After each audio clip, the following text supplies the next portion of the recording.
The impeachment showdown is intensifying tonight, and there is a new development at this hour concerning the State Department's dealings with Ukraine, a foreign country now at the center of the impeachment inquiry. Nancy Cordes is on Capitol Hill with this breaking news. Nancy, what have we learned? Nora, CBS News has learned that staffers from several key committees have been invited to an urgent last-minute briefing by the State Department's Inspector General here on Capitol Hill tomorrow. All they've been told is that they're going to be shown documents related to Ukraine.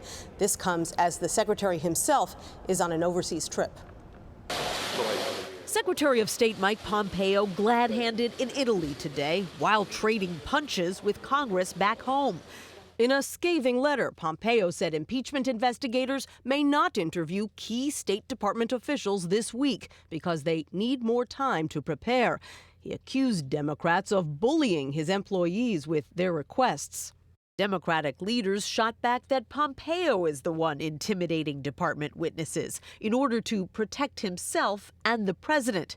And they said Pompeo may now be a fact witness because it turns out he was on the call when President Trump urged the president of Ukraine to investigate his campaign rival, Joe Biden. Mr. Secretary, do you have any comment on reports you're on the July 25th call with President Zelensky? Pompeo ignored questions about the phone call today. Democrats believe these 5 State Department officials can fill in the blanks.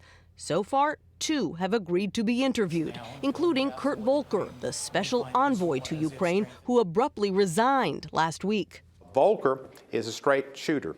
Tennessee Democrat Steve Cohen sits on the Judiciary Committee. We need to get all those people's testimony as far as what the State Department and the White House asked them to do, what Giuliani asked them to do, and what Giuliani was doing in Ukraine. For the 11th straight day, President Trump railed against the anonymous official who first reported his call. Why aren't we entitled to learn everything about the whistleblower? A reprimand came from Iowa Republican Chuck Grassley, typically a White House ally. He said this person ought to be heard out and protected, and we should always work to respect whistleblowers' requests for confidentiality. Tonight, we are learning that Rudy Giuliani, the president's personal lawyer at the heart of this controversy, has now hired a lawyer of his own, John Sale, who knows a lot about impeachment proceedings, Nora, because he is a former Watergate prosecutor. Wow, a lot of developments today, Nancy. Thank you very much.